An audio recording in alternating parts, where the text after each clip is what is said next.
खबरदार, सर्व माल विकला नाहीस तर घरात परत येऊ नकोस. लक्षात ठेव, आज जेवण फक्त तेव्हाच मिळेल जेव्हा तू पूर्ण मजुरी घेऊन येशील.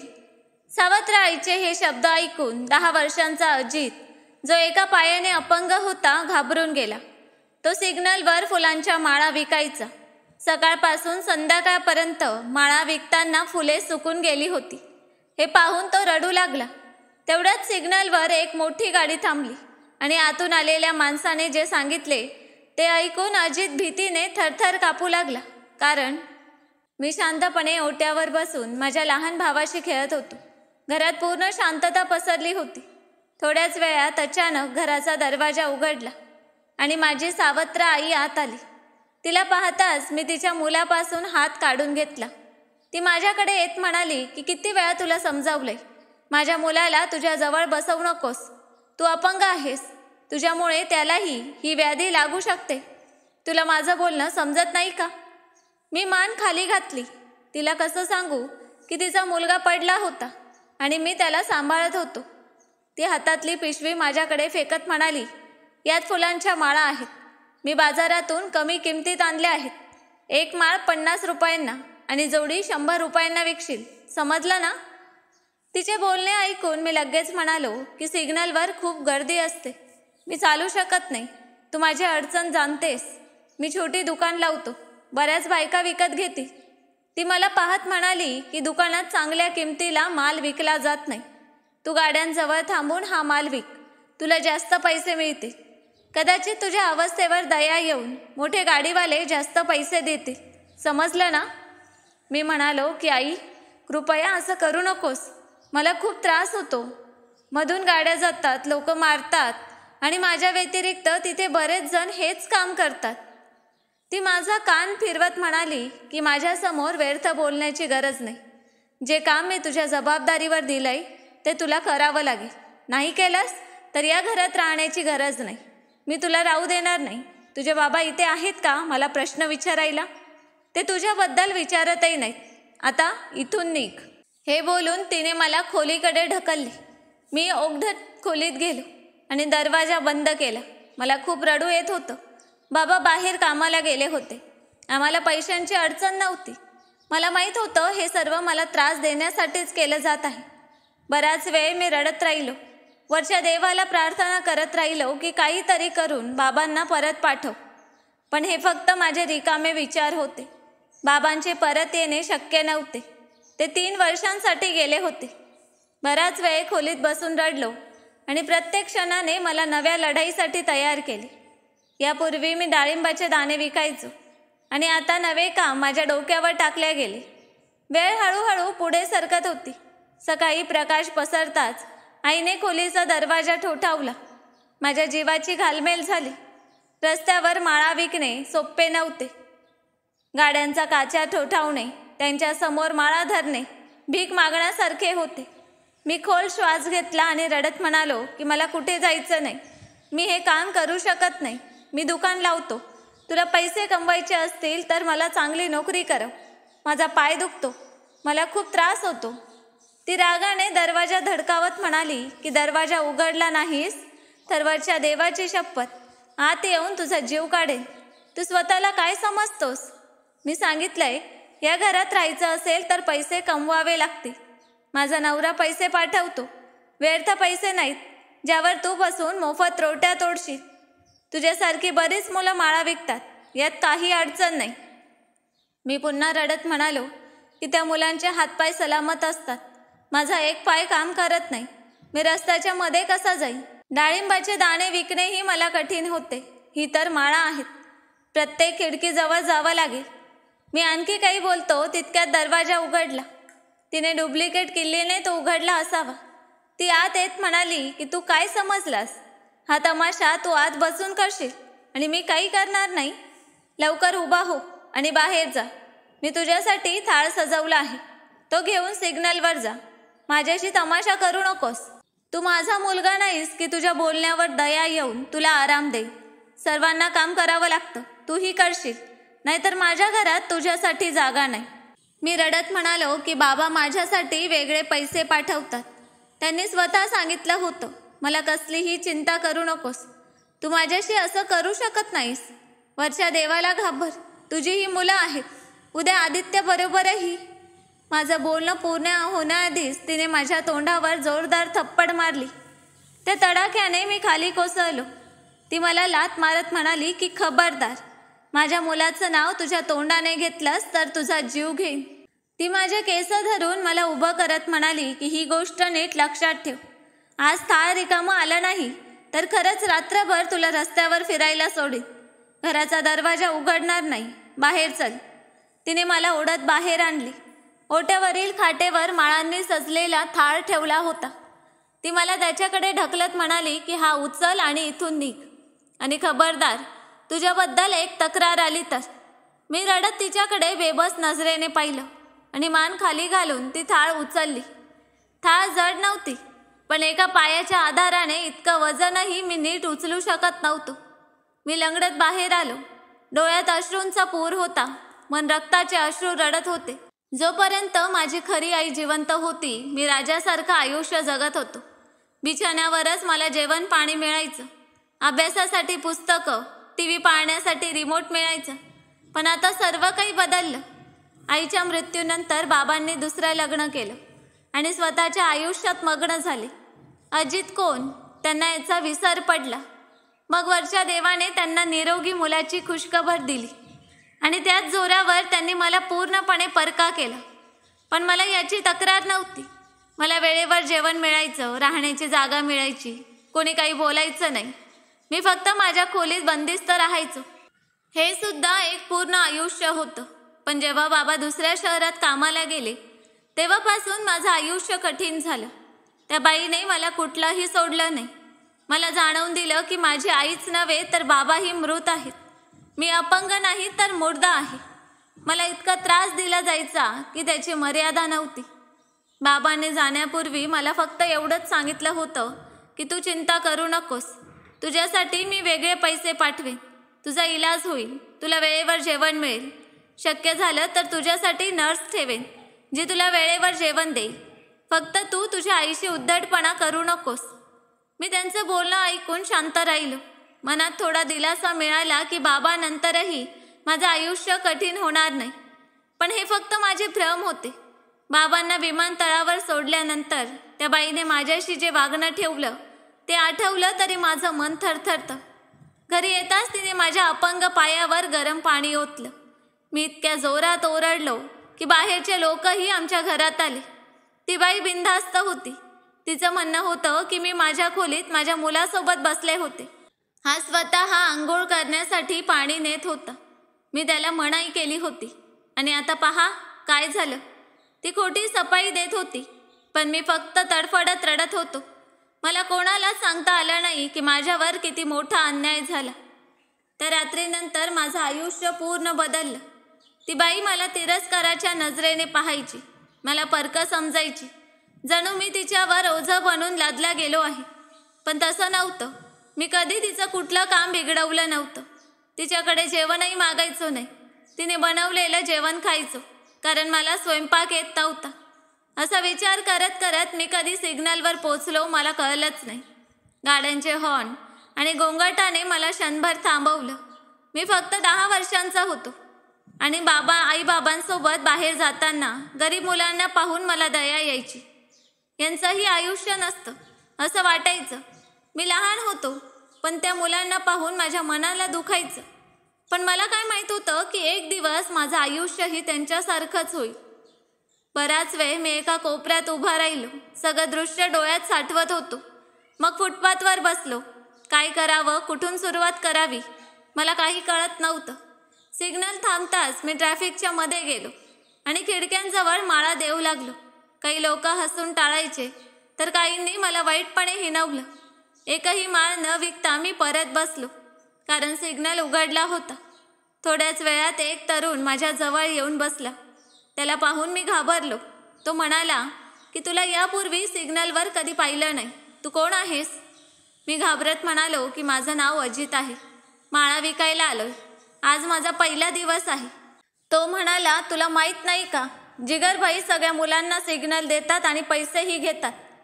मी घाबरलो आणि विचारलं की तू कोण आहेस आणि हे सगळं काय आहे? जिगरभाई कोण? मी कोणालाच ओळखत नाही. कृपया मला त्रास देऊ नकोस. मी त्याच्यापासून दूर जाणार होतो तेवढ्यात दुसरा मुलगा माझ्या उजव्या बाजूला येऊन बसला आणि म्हणाला की जास्त हुशारी दाखवण्याची गरज नाही. इथे काम करायचं असेल तर जिगरभाईंना भेट. मी रडत म्हणालो की मी रिकाम्या हाताने घरी गेलो तर माझी आई मला मारेल. तुम्ही तिला ओळखत नाही. ती खूप क्रूर आहे. तिने माझा पाय गरम पाण्याने भाजला होता. मी एकही माळ न विकता गेलो तर ती मला खूप त्रास देईल. तो मुलगा म्हणाला की खोटं बोलू नकोस. आमच्या नियमात असं चालत नाही. तुझं खोटं ऐकणं आमचं काम नाही. मी रडत म्हणालो की खरं सांगतोय. ती माझ्याशी असंच वागते. ती माझी सख्खी आई नाही. माझ्या बाबांची दुसरी बायको आहे. दोघेही काही वेळ शांत राहिले. मग मी हात जोडून म्हटलं की मला माहीत नाही तुमची काय व्यवस्था आहे, पण आज तू मला माळा विकू दे. उद्या मी जर जिगरभाईंना भेटून सगळं ठरवे. पैसे कसे द्यावे लागतात तेही सांग. मी निरागसपणे म्हणालो की मी शिकतोही. दोघांनी विचारलं की शाळेत जातोस का?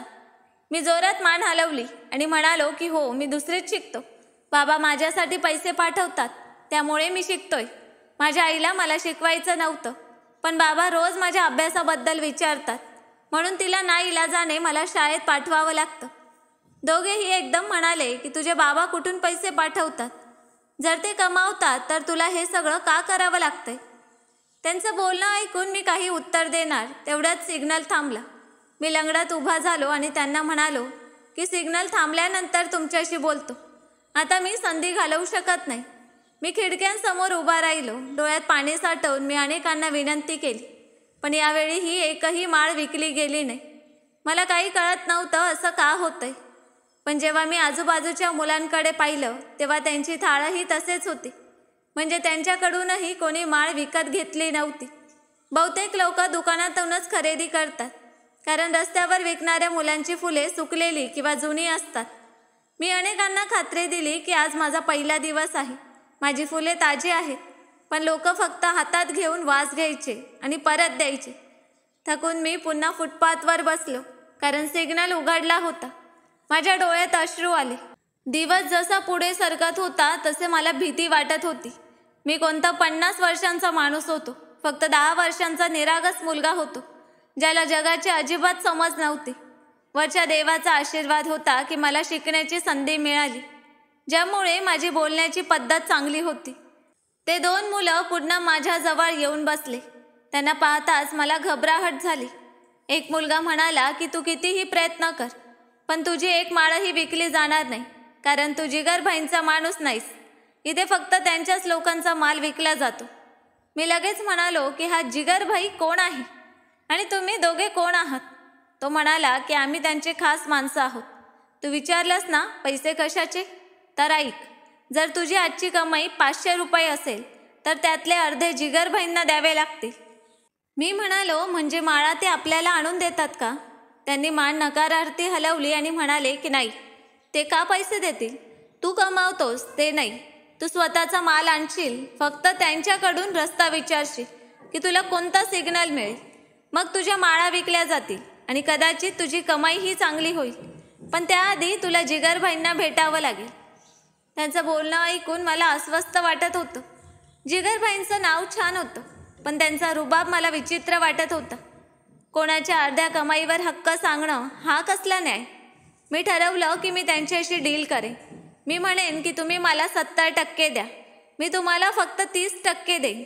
अर्ध नको, कारण सारी मेहनत माझी आहे. मी एका पायाने अपंग आहे, तरीही रात्री उशिरापर्यंत इथे थांबतो. मला थोडी सवलत तरी हवी. सिग्नल उघडताच त्यापैकी एकाने माझा हात धरला आणि म्हणाला की तू स्वतःला थकवतोयस. यापेक्षा तू घरी जा आणि तुझ्या सावत्राईला सांग की जिगरभाईंना भेटल्याशिवाय तू एक माळही विकू शकत नाहीस. आता इथेच थांब, नाहीतर तू फक्त स्वतःला त्रास देशील. त्यांचं बोलणं खरं होतं, पण मी व्यर्थ थकून नुकसान करू इच्छित नव्हतो. सकाळी मला शाळेतही जायचं होतं, म्हणून मी एका बाजूला बसलो. थोड्याच वेळात फुटपाथवर एक गाडी थांबली. मी नजर वर केली. गाडीचा काच खाली होता. आत एक श्रीमंत माणूस बसला होता. गाडी ही मोठी दिसत होती. तो मला पाहत म्हणाला की इतक्या रात्री इथे काय करतोयस? तुझ्या पायाला त्रास आहे. मी लंगड्यात उभा राहिलो आणि घाबरलेल्या आवाजात म्हणालो की घरी पैसे न्यावे लागतात. काहीतरी करावं लागेल. तो म्हणाला, तू शिकतोस का? मी होकारार्थी मान हलवली. तेव्हा त्याच्या चेहऱ्यावर हास्य पसरलं. त्याने खिशातून काही हजाराच्या नोटा काढल्या आणि माझ्याकडे पुढे केल्या. तो म्हणाला की सर्व माळा एका पिशवीत बांधून मला दे आणि हे पैसे घेऊन घरी जा. इतक्या रात्री मुलांनी, विशेषतः शिकणाऱ्या मुलांनी बाहेर राहणं योग्य नाही. स्वतःची काळजी घे. त्याचं बोलणं ऐकून माझ्या चेहऱ्यावर हास्य पसरलं. जणू मला बसल्या जागी सारी दुनिया मिळाली.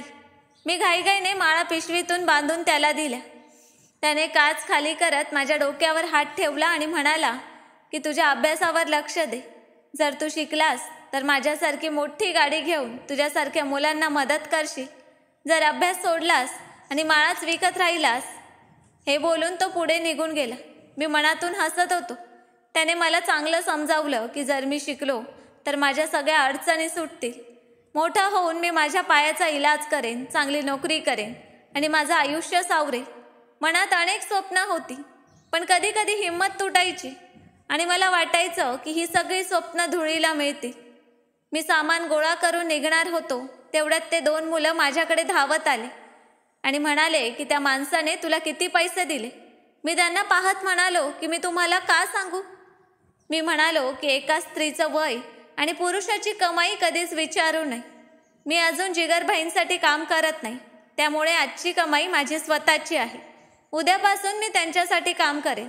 मग जे कमवेन त्यातले अर्धे त्यांचे आणि अर्धे माझे. आता माझा हात सोडा. मी गंभीरपणे बोललो. त्यांच्या नजरा एकमेकांवर गेल्या आणि त्यांनी माझा हात सोडला. मी शांतपणे घराकडे निघालो. सुनसान गल्लीतून जाताना मला भीती वाटत होती, पण आता काय करणार. परिस्थिती अशीच बनली होती.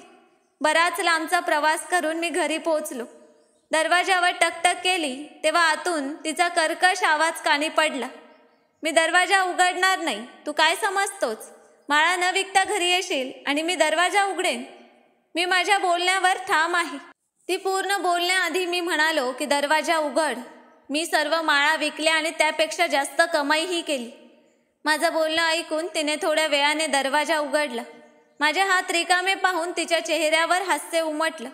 ती खुश होऊन म्हणाली की मला खात्री होती कोणीतरी तुझ्यावर दया करून मदत करेल. चांगला आहे. माझा उपाय कामी आला. माझी बहीण मला विनाकारण घाबरवत होती की कोणीतरी गाडीवाला तुला धडक देईल. हे बोलत तिने माझ्या खिशात हात घालून हजाराच्या नोटा काढल्या. पैसे पाहून तिचं हास्य अधिक गडद झालं. ती मला पाहत म्हणाली की आजपासून तू पक्का खेळाडू झालास. आता तू रोज जाशील आणि हो, कधी कधी रडून ढससून पैसे कमव. जर रिकाम्या हाताने परत आलास तर खरं सांगते माझ्यापेक्षा वाईट कोणी नसेल. तिचं बोलणं ऐकून मी म्हणालो की आज एक मोठा माणूस भेटला. त्याने मदत केली.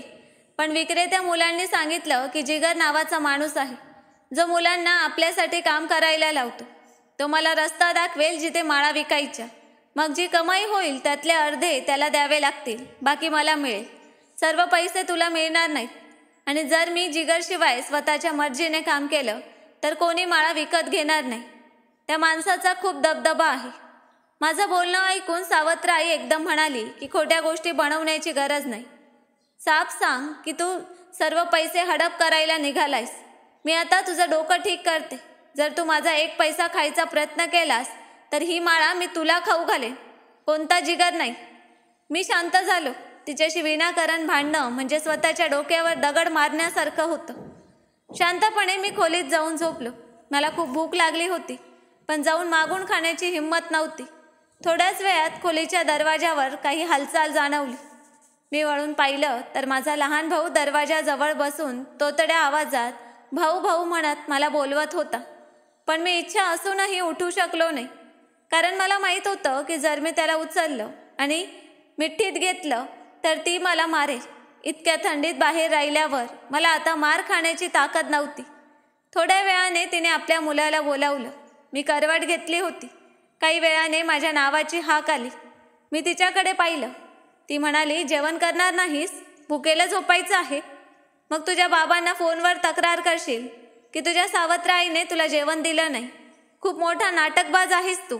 मी लगेच म्हणालो की तुलाच माझ्या जेवणावर आक्षेप आहे, म्हणून मी भुकेला झोपतोय. माझं बोलणं ऐकताच ती खोलीत आली आणि माझा कान फिरवत म्हणाली, की एक दिवस काम केलंस आणि माझ्यावर धाक दाखवतोस. खबरदार, या घरात राहायचं असेल तर मान खाली घालून राहा, नाहीतर परिणाम तू विचारही करू शकणार नाहीस. आज तू माझ्यासमोर जीभ चालवलीस, पण पुढे तू तोंड उघडण्याचा प्रयत्न केलास तर तुझा जीव घेईन, समजलं? मी काही बोललो नाही. मान खाली घातली. तिने मला ओढत बाहेर नेलं. ओढण्याने माझ्या पायाला दुखापत झाली, पण मी डोळे बंद केले आणि दुखणं सहन केलं. जर मी आवाज केला असता तर लंगड्याचा टोमणा मिळाला असता. मला खाटेवर ढकलत ती म्हणाली की खा आणि झोप. मी नोकराणी नाही जी भाकरी बनवून ठेवते आणि तू झोपून त्या खराब करशील. पैसा झाडावर उगत नाही. तुझे बाबा मेहनतीने पैसे कमवतात. मी शांतपणे बसलो. थोड्या वेळाने तिने माझ्यासमोर जेवण ठेवलं. ते मी मोठ्या कष्टाने गेलं, नाहीतर मन खूप उदास होतं आणि खाण्याची इच्छा नव्हती. मी तिथेच ओट्यावरील खाटेवर झोपलो आणि गाढ झोपेत गेलो. मला काही कळलंच नाही. दुसऱ्या दिवशी सूर्याच्या पहिल्या किरणाने माझी झोप मोड झाली. मी लगेच तयार होऊन आत धावलो. युनिफॉर्म घालून बाहेर आलो तेव्हा ती मला पाहत म्हणाली, कुठली तयारी चालली आहे? मी आश्चर्याने तिच्याकडे पाहिलं आणि म्हणालो की मी युनिफॉर्म घातलाय, अर्थातच शाळेची तयारी आहे. मला तिच्याशी बोलायचं नव्हतं. मी आणखी काही बोलण्याआधी ती माझ्या जवळ आली आणि जोरदार थप्पड मारत म्हणाली की तुझी जीभ खूपच चालते. जर तुझ्या तोंडातून माझ्या विरुद्ध एक शब्द निघाला तर तुझी जीभ कापेल. आज तू शाळेत जाणार नाहीस. मी तुला बाजारात घेऊन जाईन, जिथे तू भीक कशी मागतात ते पाहशील. आता तुला तुझ्या लंगड्या अवस्थेचा फायदा घ्यायचा आहे. तिचं बोलणं ऐकून मी तडफडत म्हणालो की तू वेडी झालीस. माझे बाबा इथे नाहीत. ते लाखो कमावतात बाहेर काम करून. मी शाळेत जातो. जर माझ्या मित्रांनी किंवा वर्गमित्रांनी मला भीक मागताना पाहिलं तर माझी काय इज्जत राहील? वर्गात माझी किती थट्टा होईल. मी हे काम करू शकत नाही. तू मला माळा विकायला लावत आहेस, त्यासाठी मी तयार आहे, पण भीक मागू शकत नाही. हे बोलता बोलता मी रडू लागलो. ती मला पाहत म्हणाली की ठीक आहे, पण रात्री माळा विकायला तू कोणतंही निमित्त न करता जाशील, समजलं? मी शांतपणे शाळेला निघालो. दिवस तसाच गेला. संध्याकाळी 6 वाजता माझ्या खोलीचा दरवाजा वाजला आणि ती आत आली. ती म्हणाली की चल बाहेर ये, थाळ मी सजवला आहे आणि जिगरभाईंना भेट, पण अर्धे पैसे देण्याची गोष्ट करू नकोस, फक्त 30% दे. मला माहीत आहे जिगर नावाचा माणूस आहे, त्याच्याच माणसांना इथे काम करता येतं. मी काही न बोलता बाहेर गेलो. या गोष्टीने अनभिन्न होतो की माझ्या आयुष्यात काय वादळ येणार आहे. रस्त्यावर येताच ती 2 मुलं आली आणि म्हणाली की चल, जिगरभाईंनी तुला बोलावलं आहे. त्यांच्या परवानगीशिवाय तू इथे माळा विकू शकत नाहीस, नाहीतर पोलीस उचलून नेईल. मी हलकेच मान डोलावली आणि त्यांच्यासोबत चाललो. त्यांनी मला एका कारखान्यासारख्या जागी नेलं. तिथे एक मोठा माणूस बसून नोटा मोजत होता. त्याच्याजवळ माझ्या वयाची काही मुलं उभी होती. त्या दोघांनी मला त्याच्याकडे नेलं आणि माझा थाळ हिसकावून टेबलावर ठेवला. तो माणूस मला पाहत म्हणाला, तुझं नाव काय आणि कधीपासून हे काम करतोयस? काल तुला हजारो रुपये मिळाले आणि तू थेट घरी गेलास. मी मान खाली घालून म्हणालो की सर, माझं नाव अजित आहे. काल माझा पहिला दिवस होता. जर मी पैसे घेऊन माझ्या आईला काही दिलं नाही तर ती मला खूप मारेल. माझा पायही अपंग आहे, म्हणून मी घरी गेलो. तो म्हणाला की पहा, जर तू 500 कमावलेस तर 250 मला द्यावे लागतील. हा इथला नियम आहे. मी तुला सांगतो कोणत्या सिग्नलवर जायचं, तिथे तुझ्या सगळ्या माळा विकल्या जातील. त्याचं बोलणं ऐकून मी म्हणालो की पहा भाई, मी फक्त 10 वर्षांचा आहे. मला माझ्यासाठीही काही पैसे हवेत. माझी शाळा आहे, मी शिकतो. माझी आई मला खूप मारेल. ती माझी सख्खी आई नाही. वरच्या देवासाठी माझ्यावर दया करा. मला अर्धे पैसे नकोत, तुम्ही 30% ठेवा. तो म्हणाला की पहा, इथे काम करायचं असेल तर माझे नियम पाळ, नाहीतर तुला एकही माळ विकू देणार नाही. रस्त्यावर आलास तर पोलीस पकडतील. मी सगळं हाताळतो. तू माझ्यासाठी, जिगरसाठी काम करशील तर कोणी तुझ्याकडे बोटही दाखवणार नाही. मी काही वेळ शांत राहिलो आणि म्हणालो की ठीक आहे, मान्य आहे. मला घरासाठी राशन घ्यायचं होतं, म्हणून मी तयार झालो. त्यांनी मला पाठवलं. वेळ हळूहळू निघत होती. सर्व माळा विकल्या नाहीत, पण अर्ध्या माळा विकल्या आणि 600 रुपये कमाई झाली. त्यातले 300 मला त्या माणसाला द्यावे लागले. मग मी घरी आलो. आईच्या हातात पैसे दिले. ती रागाने म्हणाली की मी तुला इतक्या लांबून माळा आणून देते आणि तू एवढंच कमावलंस. जर रोज असंच झालं तर मी तुला या घरात ठेवणार नाही. तिच्या बोलण्याने मला खूप त्रास झाला. ज्याची आई नसते त्याचं दुःख कोणी समजू शकत नाही. दुसरी बाई जेव्हा अत्याचार करते तेव्हा कसं वाटतं हे फक्त त्या व्यक्तीलाच कळतं ज्याची आई नसते. वेळ हळूहळू निघत होता. माळा विकताना 2 आठवडे गेले. आज संध्याकाळी 6 वाजता मी बाहेर आलो तेव्हा तिने माझ्या चेहऱ्यावर जोरदार थप्पड मारली. थप्पडाने मी खाली कोसळलो. ती माझा कान फिरवत म्हणाली की सर्व माल न विकता घरी आलास तर तुझं जेवण बंद करेन. तुला इथे राहू देणार नाही. घराबाहेर काढेन. समजलं? तुझा रोजचा तमाशा झाला. अर्धा माल विकून परत येतोस. हे तुझ्या बाबांचं घर नाही, माझं आहे. तुझ्या बाबांनी हे घर माझ्या नावावर केलंय. मी रडत म्हणालो की सर्व माल विकला जात नाही. तिथे माझ्यासारखी इतरही मुलं असतात. पहिल्या दिवशी एका श्रीमंत माणसाने दया करून पैसे दिले. आई, मी काय करू? ती पुन्हा माझा कान फिरवत म्हणाली की हे माझं काम नाही. मला फक्त पैसे हवेत. आता इथून निघ. तिचं बोलणं ऐकून मी डोळे पुसले आणि थाळ उचलून रस्त्याकडे निघालो. मनात प्रार्थना करत होतो की आज सर्व माल विकला जावा, नाहीतर माझी आई मला घरातून बाहेर काढेल. वेळ वेगाने निघत होती. मी प्रत्येक खिडकीजवळ जात होतो, पण आज न जाणे का कोणीही माझी माळ विकत घेत नव्हतं. मी जिगर बहीणसोबत काम करत होतो आणि पैसे त्यांना द्यावे लागायचे. माझ्या डोळ्यातून अश्रू वाहू लागले. माळा सुकत चालल्या होत्या. मला खूप रडू येत होतं. मला कळून चुकलं की आज घरी हंगामा होणार आहे. ती मला घरातून बाहेर काढेल आणि जेवणही देणार नाही. मी दिवसभर भुकेलाच असायचो. रात्रीच ती मला जेवण द्यायची. आज मला बाबांची खूप आठवण येत होती.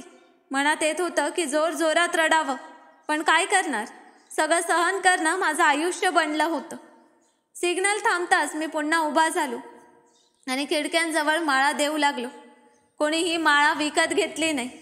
तेवढ्यात मला ताप येऊ लागला आणि मी धावत पळत निघालो. खूप रडू येत होतं. थकून मी फुटपाथवर बसलो. आता दुसऱ्या रस्त्यावर जाण्याचा विचार होता. तेवढ्यात माझ्या पायांजवळ एक गाडी थांबली.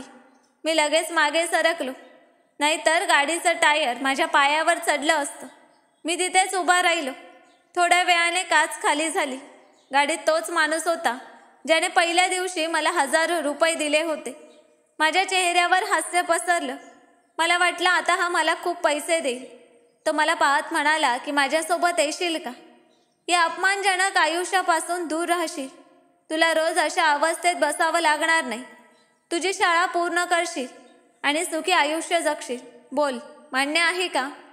मी काही क्षण शांत राहिलो आणि विचारलं की तुम्ही कोण आहात आणि मी तुमच्यावर कसा विश्वास ठेवू?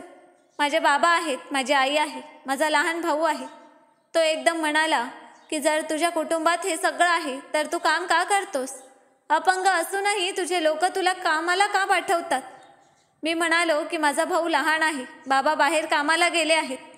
त्याने मान डोलावली आणि गाडीतून उतरत म्हणाला की तुझ्याकडे ही एक उत्तम संधी आहे. जर तुला ही संधी हवी असेल तर माझ्यासोबत ये. मी तुला सुखी आयुष्य देईन. मी मोठी मोठी आश्वासनं देत नाही.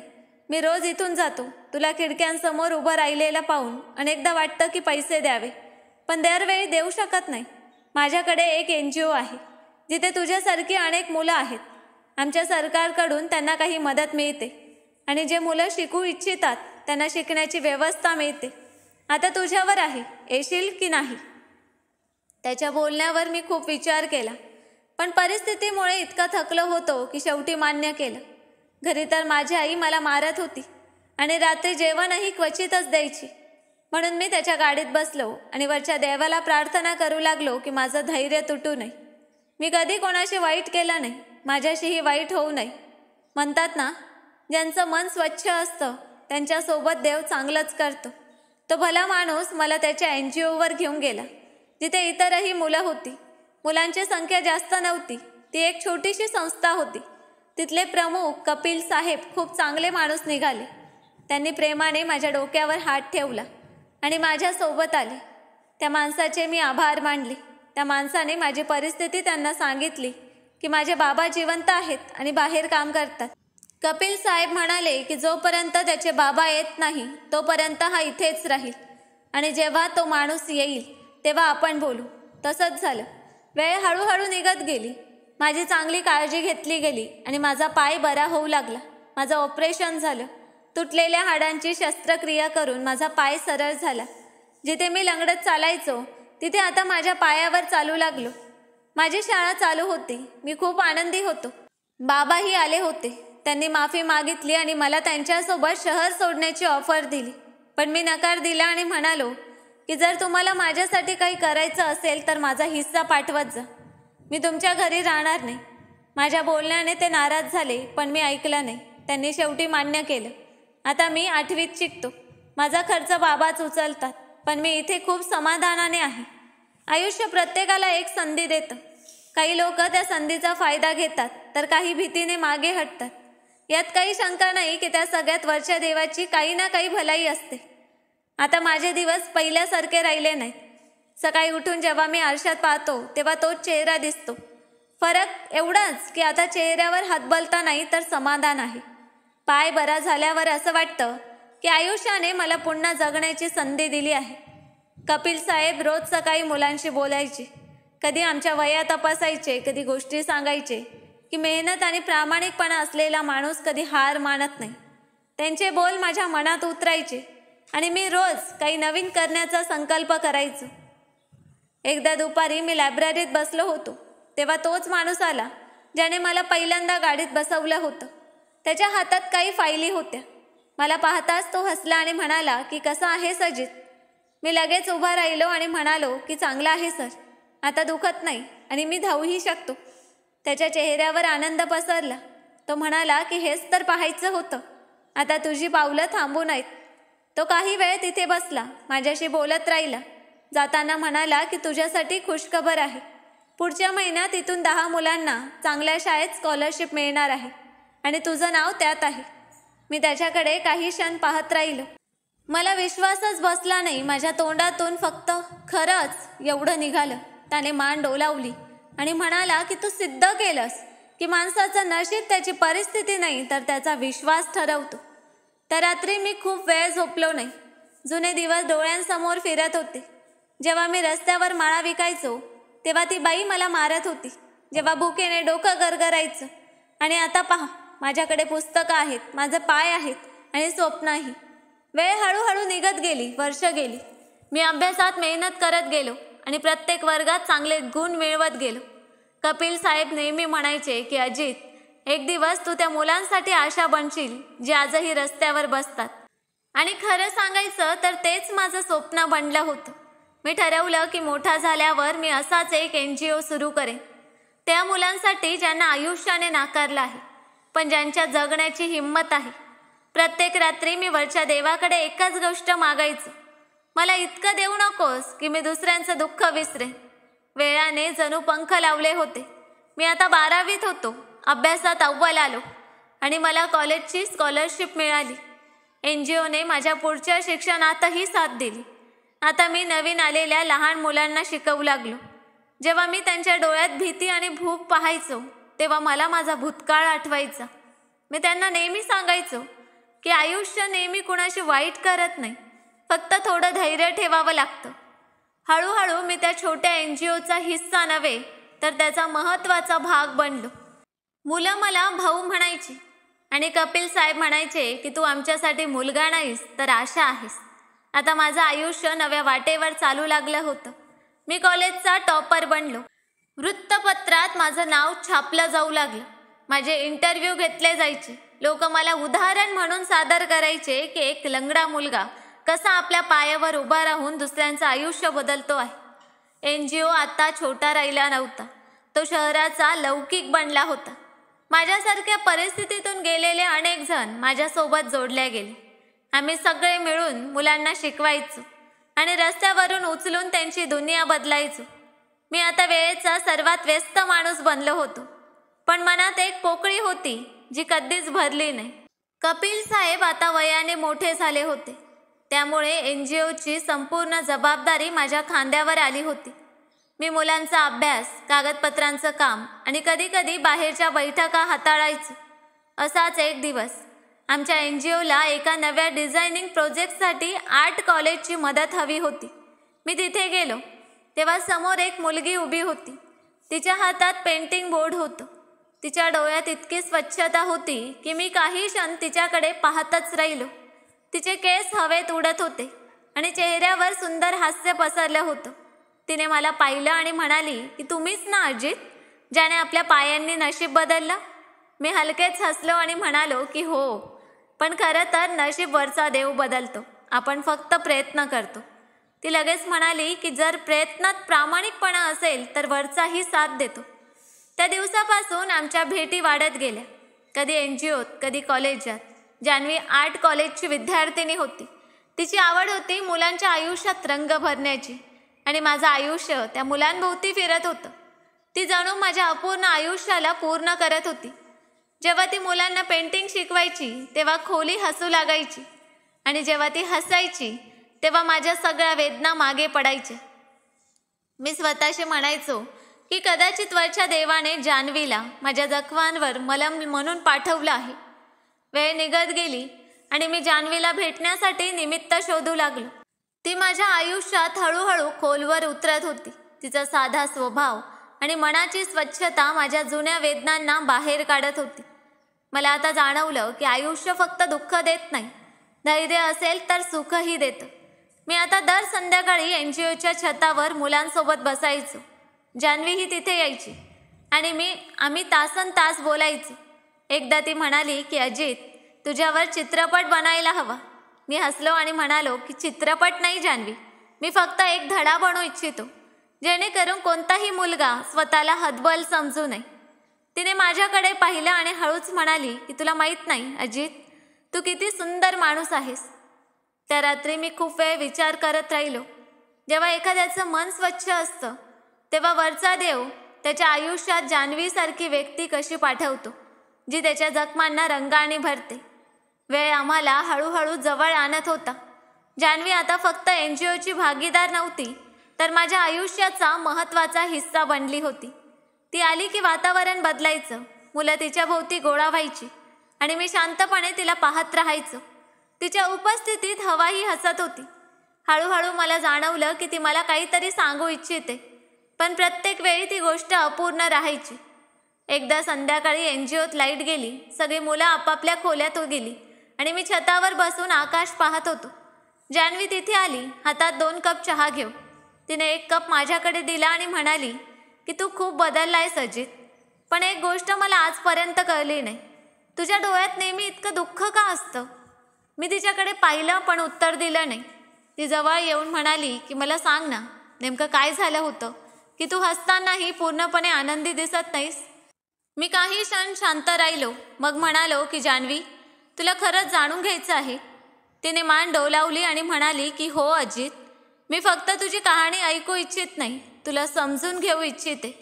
मी खोल श्वास घेतला आणि सगळं सांगायला सुरुवात केली की कसं माझ्या बालपणात माझ्या सावत्र आईने मला कामाला पाठवलं, कसं मी लंगडत रस्त्यावर माळा विकायचो, कसे लोक मला दया दाखवायचे, पण कोणी माझ्या मनात डोकावून पाहिलं नाही. मी सांगितलं कशी ती बाई मला रोज मारत होती, भुकेलं ठेवायची आणि कसं एक अनोळखी माणसाने मला त्या नरकातून बाहेर काढून NGOत आणलं, जिथे माझं आयुष्य बदललं.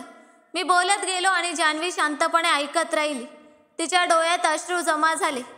जेव्हा मी म्हणालो की एक वेळ अशी होती की माझ्याकडे पायात घालायला चपलाही नव्हत्या आणि आज मी माझ्या पायावर उभा आहे, तेव्हा ती हळूच म्हणाली की अजित, तू खरंच वरच्या देवाचा लाडका आहेस, नाहीतर इतक्या मोठ्या संकटांना पाहून कोण इतकं सुंदर माणूस बनू शकत नाही. मी तिच्याकडे पाहिलं आणि म्हणालो की जान्हवी, जोपर्यंत मनात विश्वास जिवंत आहे तोपर्यंत कोणताही अंधार जास्त काळ टिकत नाही. ती माझ्या जवळ आली आणि म्हणाली की आता तू एकटा नाहीस अजित, मी तुझ्या सोबत आहे. मी तुझ्या आयुष्याचा तो हिस्सा बनू इच्छिते जो तुझं सगळं दुःख मिटवेल. मी तिला पाहत राहिलो. तिच्या डोळ्यात सत्य होते. त्या क्षणी मला वाटलं की हेच ते सुख आहे ज्याची मी वर्षानुवर्ष वाट पाहत होतो. मी हळूच म्हणालो की जान्हवी, तुझ्यासारखी माणसं आयुष्यात एकदाच येतात आणि जेव्हा येतात तेव्हा सगळं बदलून टाकतात. ती हसली आणि म्हणाली की मग आता काही बदलू नको, कारण मी आता तुझ्या जगाचा हिस्सा आहे. आयुष्य आता आपल्या गतीने चालू लागलं. मी आणि जान्हवी सगळं एकत्र करायचो. NGOत मुलांचं हसणं गाजायचं आणि आमची मेहनत रंग दाखवायची. एकदा शहरातील एका मोठ्या फंडरने NGOला भेट देण्याचं ठरवलं. त्यामुळे आम्ही दिवसभर तयारीत व्यस्त होतो. संध्याकाळी सगळं सेट झालं तेव्हा गेट बाहेर एक काळी गाडी थांबली. गाडीतून एक बाई उतरली. तिच्या चेहऱ्यावर नकाब होता, पण तिचे डोळे ओळखीचे वाटले. जणू वेळेने त्यांना ओळखायला शिकवलं होतं. ती आत आली आणि सगळीकडे पाहू लागली. जेव्हा तिची नजर माझ्यावर पडली तेव्हा मी काही क्षण थबकलो. माझं हृदय धडधडू लागलं. ती माझी सावत्र आई होती. तीच बाई जिने मला रस्त्यावर पाठवलं, भुकेलं ठेवलं, माझ्या पायाला माझी कमजोरी बनवलं. तिने मला पाहिलं आणि म्हणाली की तू अजित आहेस ना. मी हबकून गेलो. फक्त तिच्याकडे पाहत राहिलो. माझे ओठ कोरडे पडले. ती हळूच म्हणाली की मी खूप पश्चाताप करते बेटा, माझ्याकडून खूप मोठी चूक झाली. तेव्हा जान्हवी तिथे उभी होती. तिने मला एकदा पाहिलं आणि त्या बाईकडे वळली. ती म्हणाली, तुम्ही ते आहात ज्यांनी एका मुलाला लंगडं करून रस्त्यावर पाठवलं, ज्यांनी त्याची निरागसता हिसकावली. आता पश्चाताप करताय, हे चांगलं आहे. पण तेव्हा कधी विचार केला, जेव्हा तो भुकेला होता, रडत होता, जेव्हा त्याला कोणीतरी आपलं हवं होतं? जान्हवीच्या डोळ्यात आता आग होती. ती त्या बाईजवळ जाऊन म्हणाली की जर त्या दिवशी अजितने हार मांडली असती तर आज शेकडो मुलांचं आयुष्य बदललं नसतं. अजितने आपलं दुःख ताकद बनवलं. पण प्रत्येक मुलगा असं करू शकतो का? ती बाई रडू लागली. तिची पावलं डगमगली. ती म्हणाली की माझ्याकडून चूक झाली. मी खूप एकटी झाले आहे. मला माफ कर अजित. मी काही क्षण शांत राहिलो.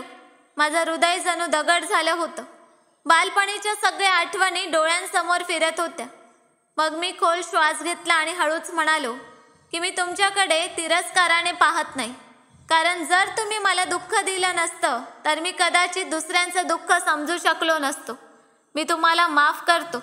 पण आता माझ्या आयुष्यात तुमच्यासाठी जागा नाही. तुम्ही वरच्या देवाकडे माफी मागा. तो खूप मोठा आहे. जान्हवीने माझ्याकडे पाहिलं. तिच्या चेहऱ्यावर अभिमान होता. ती हसली आणि म्हणाली की हाच फरक आहे चांगल्या माणसात आणि वाईट वेळ.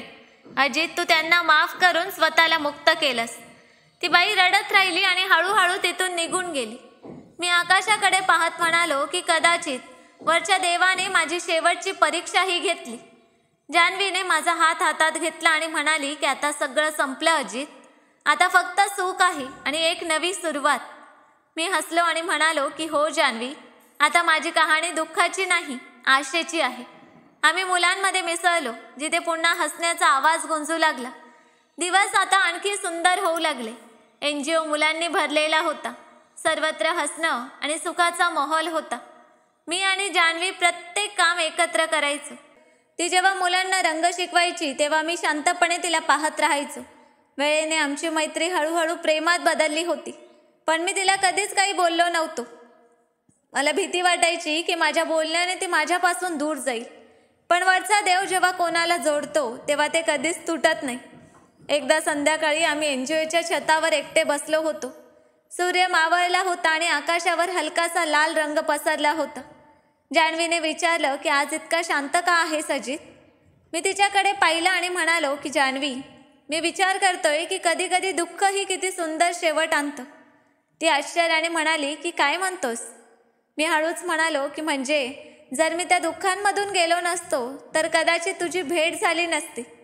ती हलकीशी हसली आणि म्हणाली की मग आता काय ठरवलंस अजित? मी तिच्या डोळ्यात पाहत म्हणालो की ठरवलंय जान्हवी की आता माझ्या आयुष्यात फक्त सुख हवं आणि ते सुख तू आहेस. मी उठलो, तिच्या समोर उभा राहिलो. खिशातून एक छोटीशी अंगठीची डबी काढली आणि गुडघ्यावर बसलो. मी म्हणालो की जान्हवी, तू माझ्या आयुष्यातील प्रत्येक अंधार प्रकाशात बदललायस. तू माझ्या आयुष्याची शेवटची प्रार्थना बनशील का? जान्हवीच्या डोळ्यातून अश्रू वाहू लागले. तिने माझा चेहरा दोन्ही हातांनी धरला आणि म्हणाली की हो अजित, मी तुझ्या आयुष्याचा प्रत्येक रंग बनू इच्छिते. मी तुझ्यासोबत प्रत्येक सुख आणि दुःखात राहू इच्छिते. त्या क्षणी जणू संपूर्ण आकाशाखाली वरचा देवही हसत होता. मुलांना ही बातमी कळताच ते आनंदाने उड्या मारू लागले. कपिल साहेब म्हणाले की आज माझं सर्वात मोठं स्वप्न पूर्ण झालं. आमचं लग्न साधं पण खूप सुंदर होतं. NGO फुलांनी सजवला होता. मुलं स्वतः माळा बनवत होती. जान्हवीने साधा जोडा घातला होता आणि मी हलक्या क्रीम रंगाच्या कुर्त्यात होतो. जेव्हा तिने मला लग्नात पाहिलं तेव्हा तिच्या डोळ्यात खोल चमक होती. माझ्या डोळ्यांसमोर त्या सगळ्या आठवणी फिरल्या, जेव्हा मी वरच्या देवाकडे फक्त सुखाची प्रार्थना केली होती आणि आज ती पूर्ण झाली. लग्नानंतरही आम्ही NGOलाच आमचं घर बनवलं. मुलांसोबत राहणं हेच आमचं आयुष्य बनलं. जान्हवी प्रत्येक मुलाला आपलं मानायची आणि मी दररोज वरच्या देवाचे आभार मानायचो की त्याने माझं आयुष्य जान्हवीसारख्या आत्म्याशी जोडलं. वेळ निघत गेली आणि आम्ही दोघांनी मिळून NGO देशाच्या अनेक भागात पसरवला.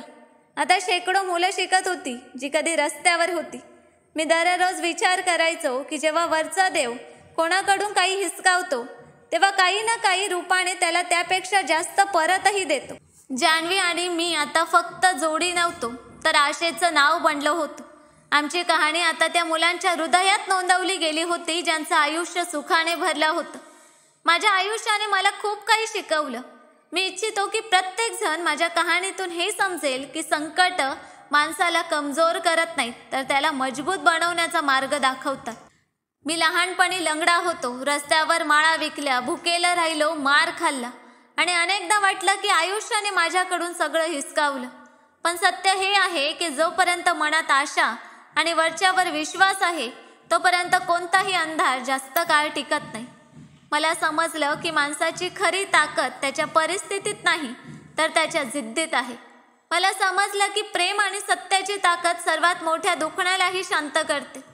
आयुष्य अनेक संधी देतं पण त्या संधीला ओळखण्याचं आणि त्यावर विश्वास ठेवण्याचं धैर्य आपल्यात हवं. मी जे काही मिळवलं ते फक्त माझ्या मेहनतीने आणि विश्वासाने. मी इच्छितो की आज जी मुलं रस्त्यावर आहेत, भुकेने लढत आहेत किंवा इतर दुःखांशी झुंजत आहेत त्यांनी हे समजावं की त्यांची काबिलियत कधीच कमी नाही. मी इच्छितो की लोक कोणत्याही मुलाला त्याच्या परिस्थितीवरून परखण्याची चूक करू नयेत. प्रत्येक मुलगा काही ना काही रूपाने चमकू शकतो. त्याला फक्त संधी आणि योग्य मार्गाची गरज आहे. माझी कहाणी हेच शिकवते की जेव्हा तुम्ही मन आणि मेंदूने योग्य निर्णय घेता आणि मेहनत करता तेव्हा कोणताही अंधार तुमच्या प्रकाशाला दाबू शकत नाही. मला माहीत आहे की आपल्या जगात खूप दुःख आहे. अनेक लोक चुकीच्या मार्गावर जातात कारण कोणी त्यांच्यासाठी उभं राहत नाही. पण जर आपण मिळून त्यांना सांभाळलं, शिकवलं, त्यांना मार्ग दाखवला तर त्यांचं आयुष्य बदलू शकतं. हेच माझं ध्येय आहे. मी, जान्हवी आणि आमच्या NGOच्या मुलांसोबत हेच करतो. मी इच्छितो की प्रत्येकजण हे समजेल की मानवतेपेक्षा मोठा कोणताही धर्म नाही. कोणाशीही वाईट करू नका, पण जर तुमच्याकडे काही असेल तर ते वाटा, जेणेकरून कोणी भुकेलं राहणार नाही, कोणी एकटं वाटणार नाही. आणि सर्वात महत्त्वाचं, कधीही हार मानू नका. स्वतःवरील विश्वास कधीच सोडू नका कारण आयुष्य प्रत्येकाला संधी देतं. फक्त आपल्याला आपल्या मनाने आणि विचाराने त्या संधीचं स्वागत करायचं आहे. मी आज इथे माझ्या मेहनतीने आणि विश्वासाने उभा आहे आणि मला माहीत आहे की जर मी हे करू शकलो तर प्रत्येक जण करू शकतो. प्रत्येक माणसाच्या आयुष्यात प्रकाश आहे, फक्त तो ओळखायचा आणि मजबूत करायचा आहे. ही आपली जबाबदारी आहे. हा माझ्या आयुष्याचा सर्वात मोठा धडा आहे आणि हाच संदेश मी प्रत्येकापर्यंत पोहोचू इच्छितो. जो माणूस आपल्या दुखण्यापासून पळत नाही तर त्याला आपली ताकद बनवतो तोच खरा जिंकतो. तर मित्रांनो, कशी वाटली कथा कमेंट करून नक्कीच सांगा. आणि कथा आवडली असेल तर व्हिडिओला लाईक आणि चॅनलला सबस्क्राईब करायला विसरू नका. धन्यवाद.